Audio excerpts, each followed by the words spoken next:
घने सुंदर जंगल में सभी जानवर मिलजुल कर रहते थे। जंगल का राजा शेर वीरेंद्र था। उसकी सबसे बड़ी ताकत उसकी शक्ति नहीं, बल्कि उसका न्याय था। एक दिन जंगल में एक अजनबी लाल रंग का लकड़बग्घा आया। उसका नाम था रक्तदंत।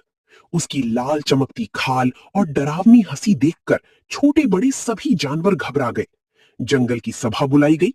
मित्रों, हमारे जंगल में एक नया जानवर आया है। जब तक हमें उसके बारे में पूरी जानकारी न हो, कोई भी उसके साथ झगड़ा नहीं करेगा। लेकिन सब लोग सावधान रहेंगे। अगर किसी को कोई परेशानी हो तो तुरंत मेरे पास आए। महाराज, उसकी आंखों में अजीब सी चालाकी दिखाई देती है। मुझे लगता है कि वो साधारण लकड़बग्घा नहीं है। हमें पूरे जंगल की सुरक्षा बढ़ा देनी चाहिए, ताकि कोई भी जानवर अकेला शिकार न बने। मैं उसकी हर गतिविधि पर नजर रखूंगी। कई बार दुश्मन ताकत से नहीं, बल्कि चालाकी से हमला करता है। अगर वो धोखा देने आया है तो उसका सच जल्दी सामने आ जाएगा। मैं और मेरे साथी रात में जंगल की पहरेदारी करेंगे। अगर वो किसी को डराने या नुकसान पहुंचाने की कोशिश करेगा तो हम तुरंत खबर देंगे। महाराज, हम जैसे छोटे जानवर बहुत डरे हुए हैं। क्या कुछ दिनों तक हम सब झुंड में रह सकते हैं? अकेले निकलने में डर लगता है। हाँ, यही सबसे सही होगा। जब तक खतरा टल नहीं जाता, कोई भी अकेला जंगल में नहीं जाएगा। इसी बीच पेड़ों के पीछे से एक जोरदार डरावनी हंसी सुनाई दी।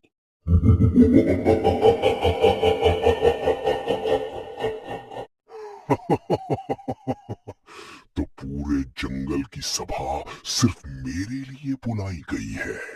लगता है मेरा स्वागत बड़े सम्मान से हो रहा है।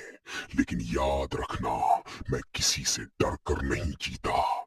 जहां जाता हूं वहां मेरा ही कानून चलता है। ये जंगल मेरा नहीं, यहाँ रहने वाले हर जानवर का है। यहाँ नियम सबके लिए बराबर है। अगर तुम शांति से रहना चाहते हो तो तुम्हारा स्वागत है। लेकिन अगर किसी को डराने की कोशिश की तो पूरा जंगल तुम्हारे खिलाफ खड़ा होगा। मैं किसी से लड़ने नहीं आया, अभी नहीं। लेकिन देखते हैं कि तुम्हारा ये एकता का घमंड कब तक टिकता है। इतना कहकर रक्तदंत जंगल के अंधेरे हिस्से की ओर चला गया। सभा समाप्त हुई, लेकिन किसी के मन से डर नहीं गया। मुझे उसकी बातें बिल्कुल पसंद नहीं आई। वो कुछ बड़ा खेल खेलने वाला है। मैं ताकतवर नहीं हूं, लेकिन अगर जंगल पर मुसीबत आई तो मैं भी पीछे नहीं हटूंगा। बस भगवान करे कि वो किसी को नुकसान ना पहुंचाए। मेरे छोटे बच्चे अभी बहुत नादान हैं। मैं आसमान से पूरे जंगल पर नजर रखूंगा। अगर रक्तदंत कहीं भी दिखाई देगा तो सबसे पहले मैं खबर दूंगा। उस रात रक्तदंत एक ऊंची चट्टान पर खड़ा होकर पूरे जंगल को देख रहा था। उसके चेहरे पर एक खतरनाक मुस्कान थी। ये जानवर अभी मुझे पहचानते नहीं है। पहले इनके बीच डर फैलाऊंगा, फिर इन्हें एक दूसरे के खिलाफ कर दूंगा। जब इनकी एकता टूट जाएगी तब पूरा जंगल मेरे सामने झुक जाएगा। यहीं से रक्तदंत की असली साजिश शुरू होती है। अगली सुबह पूरा जंगल असामान्य रूप से शांत था। किसी भी पक्षी की चहचहाहट सुनाई नहीं दे रही थी। छोटे जानवर अपनी बिलों और झाड़ियों से बाहर निकलने से डर रहे थे। सभा के बाद सभी जानवर अपने अपने काम में लग गए, लेकिन रक्तदंत दूर एक पहाड़ी पर बैठकर सब पर नजर रख रहा था। जंगल को हराने के लिए मुझे किसी से लड़ने की जरूरत नहीं है। अगर मैं इनके मन में डर और शक भर दूं तो ये खुद एक दूसरे से लड़ने लगेंगे। आज मेरी पहली चाल चलेगी और किसी को पता भी नहीं चलेगा कि इसके पीछे मैं हूं। रक्तदंत रात होते ही धीरे धीरे जंगल के फलों के बगीचे में पहुंचा। उसने कई फलों को बर्बाद कर दिया, पेड़ों की डालियां तोड़ दी और जमीन पर घोड़े के खुरों जैसे निशान बना दिए। सुबह होते ही हड़कंप मच गया। अरे, हमारी सारी फल किसने बर्बाद कर दिए? कल तक तो सब ठीक था। अब छोटे बच्चों के खाने के लिए भी कुछ नहीं बचा। ये मेरे खुरों के निशान जैसे कैसे हैं? मैंने तो रात को इस तरफ कदम भी नहीं रखा। कोई मुझे फंसाने की कोशिश कर रहा है। मैंने भी रात में कुछ अजीब आवाजें सुनी थी, लेकिन अंधेरा इतना था कि कुछ दिखाई नहीं दिया। तभी रक्तदंत वहां पहुंचा और मासूम बनने लगा। मुझे तो रात में कोई तेज दौड़ता हुआ दिखाई दिया था। दूर से देखने पर वो घोड़े जैसा लग रहा था। शायद मेरी आंखें धोखा खा रही हो, लेकिन जो देखा वही बता रहा हूँ। इतना सुनते ही कुछ जानवर गजराज को शक की नजरों से देखने लगी। गजराज भाई, हमें आप पर भरोसा है, लेकिन अगर आपने नहीं किया तो फिर ये निशान कैसे आए? मैं निर्दोष हूं। अगर मैं दोषी निकलूं तो जो सजा होगी स्वीकार करूंगा, लेकिन बिना सच जाने किसी पर शक करना ठीक नहीं है। इसी समय चतुरा लोमड़ी चुपचाप जमीन पर बनी निशानों को ध्यान से देखने लगी। कुछ तो गड़बड़ है। ये निशान ऊपर से तो घोड़े के लगते हैं, लेकिन इनकी गहराई और दूरी अलग है। मुझे लगता है किसी ने जानबूझकर नकली निशान बनाए हैं। मैं भी यही सोच रहा हूँ। असली अपराधी चाहता है कि हम आपस में लड़ पड़े। दूर खड़ा रक्तदंत मुस्कुराने लगा। ये लोमड़ी मेरी उम्मीद से ज्यादा चालाक है, लेकिन कोई बात नहीं। अगर पहली चाल पूरी तरह सफल नहीं हुई तो दूसरी चाल और भी खतरनाक होगी। उसी शाम मिट्ठू तोता जंगल के ऊपर उड़ रहा था। अचानक उसने रक्तदंत को एक गुफा में जाते देखा। उसके पीछे कुछ चमकती हुई चीजें भी थी। ये रोज इसी गुफा में क्यों जाता है? जरूर कोई बड़ा राज छिपा है। अगर मैं बिना पकड़े ये बात पता कर लूं तो शायद पूरे जंगल की मुसीबत खत्म हो जाए। मिट्ठू तुरंत राजा वीरेंद्र की ओर उड़ गया। मिट्ठू बिना समय गवाए राजा वीरेंद्र के पास पहुंचा। उस समय वीरेंद्र, महाबल, चतुरा और धूसर जंगल की सीमा का निरीक्षण कर रहे थे। महाराज, मैंने अपनी आंखों से एक बहुत अजीब बात देखी है। रक्तदंत हर शाम पहाड़ी के पीछे वाली गुफा में जाता है। वो खाली हाथ जाता है, लेकिन जब बाहर निकलता है तो उसके चेहरे पर ऐसी मुस्कान होती है जैसे उसने कोई नई चाल सोच ली हो। मुझे पूरा विश्वास है कि उस गुफा में कोई बड़ा राज छिपा है। अगर तुम्हारी बात सच है तो बिना तैयारी के वहां जाना ठीक नहीं होगा। रक्तदंत चालाक है। वो चाहता है कि हम जल्दबाजी करें और उसकी चाल में फंस जाएं। महाराज, मुझे लगता है कि आज रात हम सब नहीं जाएंगे। सिर्फ मैं और मिट्ठू छिपकर गुफा तक जाएंगे। अगर वहां कोई रहस्य मिला तभी बाकी सबको बुलाएंगे। ध्यान रखना, अगर जरा भी खतरा लगे तो बहादुरी दिखाने की कोशिश मत करना। सबसे जरूरी बात है सच का पता लगाना। रात गहरा चुकी थी। चांद बादलों के पीछे छिपा हुआ था। चतुरा और मिट्ठू धीरे धीरे गुफा की ओर बढ़े। गुफा के अंदर से रक्तदंत की आवाज सुनाई दे रही थी।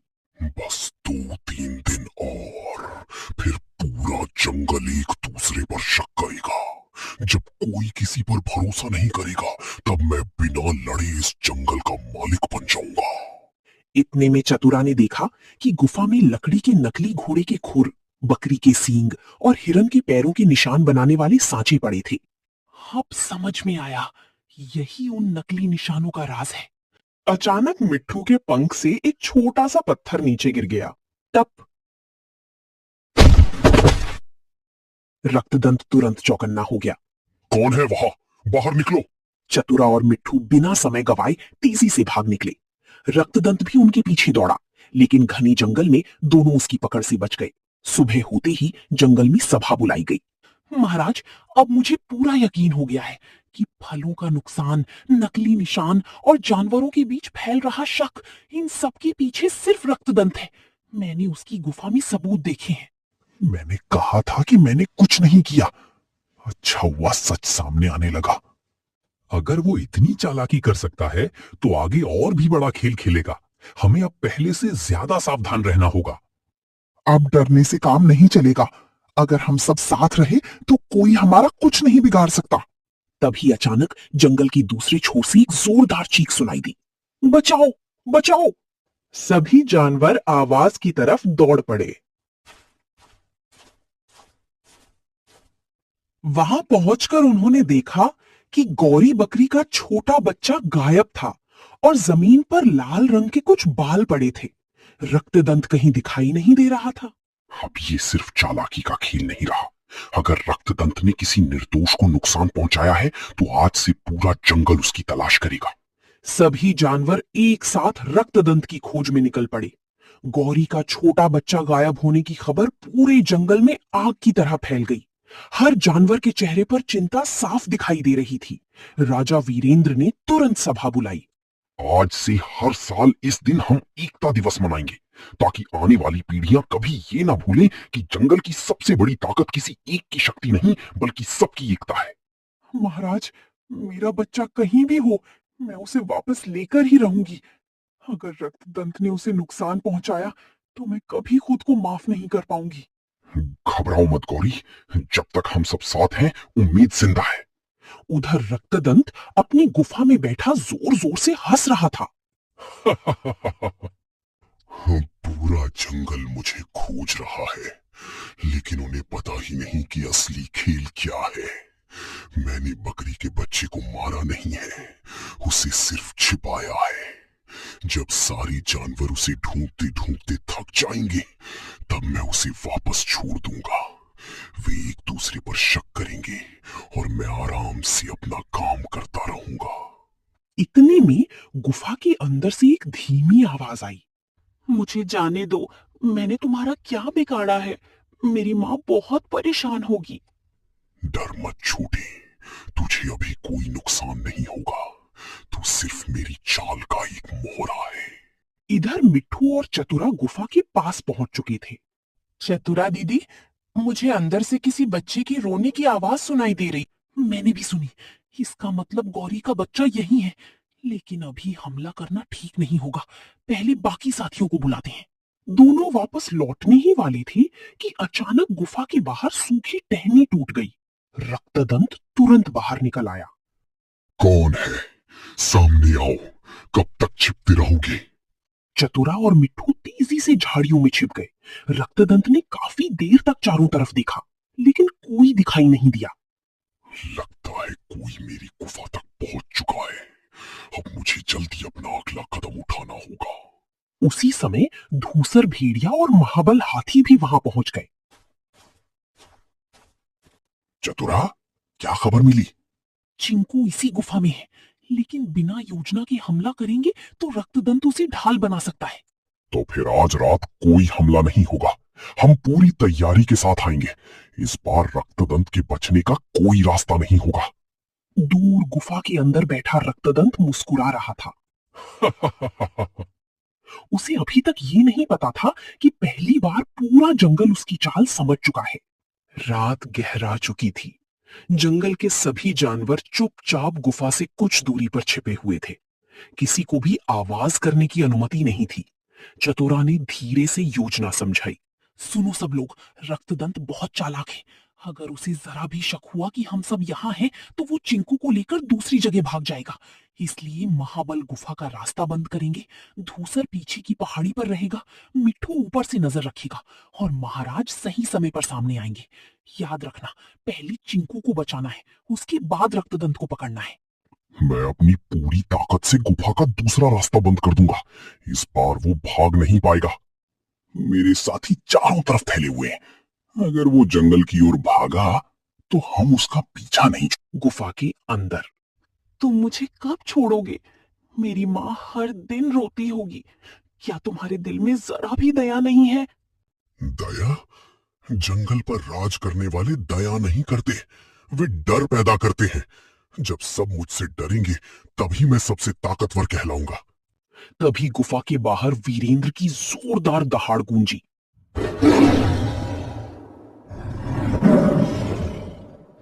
रक्तदंत, तुम्हारा खेल खत्म हो चुका है।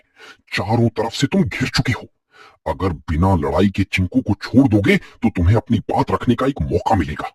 रक्तदंत कुछ पल चुप रहा, फिर जोर से हंसा। तुम सबको लगता है कि तुम जीत गए। अगर तुमने एक कदम भी आगे बढ़ाया तो मैं चिंकू को साथ लेकर ऐसी जगह चला जाऊंगा जहां तुम में से कोई नहीं पहुंच पाएगा। रक्तदंत, मेरा बच्चा निर्दोष है। अगर तुम्हें किसी से लड़ना है तो मुझसे या महाराज से लड़ो। एक छोटे बच्चे को ढाल बनाना कायरता है। कमजोर लोग इसे कायरता कहते हैं और चालाक लोग इसे जीतने की तरकीब। उसी समय मिट्ठू चुपचाप गुफा की छत के ऊपर उड़ गया। चतुरा, मुझे ऊपर एक बड़ा ढीला पत्थर दिखाई दे रहा है। अगर महाबल सही समय पर उसे धक्का दे तो गुफा का दूसरा रास्ता बंद हो जाएगा। यही मौका है, लेकिन ध्यान रहे चिंकू को कोई चोट नहीं लगनी चाहिए। महाबल ने धीरे धीरे विशाल पत्थर को धक्का दिया।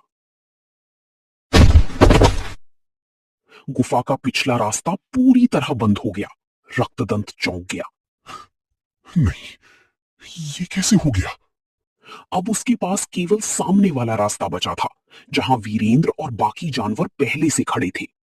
रक्तदंत ने पहली बार महसूस किया कि उसकी सारी चालें धीरे धीरे उसी पर भारी पड़ रही हैं। गुफा के अंदर चारों तरफ सन्नाटा छा गया। पीछे का रास्ता बंद हो चुका था और सामने राजा वीरेंद्र अपने साथियों के साथ खड़ा था। तुम लोगों ने मुझे चारों तरफ से घेर लिया, लेकिन अभी भी तुम्हारी जीत नहीं हुई है। अगर किसी ने एक कदम भी आगे बढ़ाया तो मैं चिंकू को अपने साथ लेकर भाग जाऊंगा। रक्तदंत बहादुर वो नहीं होता जो मासूमों को ढाल बनाता है। अगर तुम सच में ताकतवर हो तो चिंकू को छोड़ो और मेरा सामना करो। तुम्हें अपनी ताकत पर बहुत घमंड है वीरेंद्र। आज मैं तुम्हारा ये घमंड भी तोड़ दूंगा। इतनी में रक्तदंत, तुम्हारी सारी चालें खत्म हो चुकी हैं। तुम्हारी गुफा में पड़ी नकली खुर, नकली सींग और सबूत पूरे जंगल ने देख लिए हैं। अब कोई भी तुम्हारी बातों पर विश्वास नहीं करेगा। नहीं रक्तदंत, ताकत से जंगल जीता नहीं जाता। अगर ऐसा होता तो आज पूरा जंगल तुम्हारे खिलाफ। तुमने मेरे नाम पर झूठा इल्जाम लगाया। तुम चाहते थे कि हम दोस्त आपस में लड़ पड़े, लेकिन आज सच सामने है। तुमने छोटे जानवरों के मन में डर भर दिया, लेकिन डर हमेशा नहीं। मेरा बच्चा मुझे वापस दे दो। उसके बाद जो सजा जंगल देगा वही तुम्हारी किस्मत होगी। रक्तदंत कुछ पल चुप रहा। उसने देखा कि इस बार कोई जानवर उससे डर नहीं रहा था।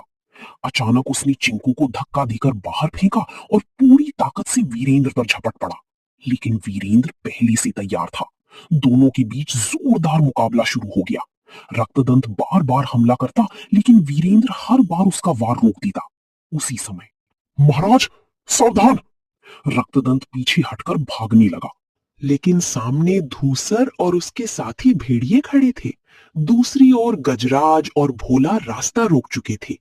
ऊपर पेड़ पर बैठा मिट्ठू जोर से बोला, अब भागने का कोई रास्ता नहीं बचा। रक्तदंत ने चारों तरफ देखा। पूरा जंगल उसके सामने एकजुट खड़ा था। उसका सिर झुक गया। मैं हार गया। मैंने सोचा था कि डर फैलाकर जंगल पर राज कर लूंगा, लेकिन मैंने कभी नहीं सोचा था कि इतने अलग अलग जानवर एक परिवार की तरह एक साथ। हर गलती की सजा होती है, लेकिन जंगल का नियम बदला नहीं, न्याय है। हम तुम्हें मारेंगे नहीं। आज के बाद तुम्हें इस जंगल से हमेशा के लिए जाना होगा। अगर कभी लौटकर किसी निर्दोष को नुकसान पहुंचाने की कोशिश की तो पूरा जंगल फिर तुम्हारे सामने खड़ा होगा। रक्तदंत ने बिना कुछ कहे सिर झुकाया और जंगल छोड़कर चला गया। गौरी दौड़कर चिंकू के पास पहुंची और उसे गले लगा लिया। माँ, मुझे पता था आप सब मुझे बचाने पूरे जंगल में खुशी की लहर दौड़ गई। आज हमने ये साबित कर दिया कि चालाकी कुछ समय तक जीत सकती है, लेकिन सच्चाई और एकता हमेशा अंत में जीतती है। जब तक हम सब एक दूसरे का साथ देंगे, कोई भी दुश्मन हमारे जंगल की शांति नहीं छीन सकता।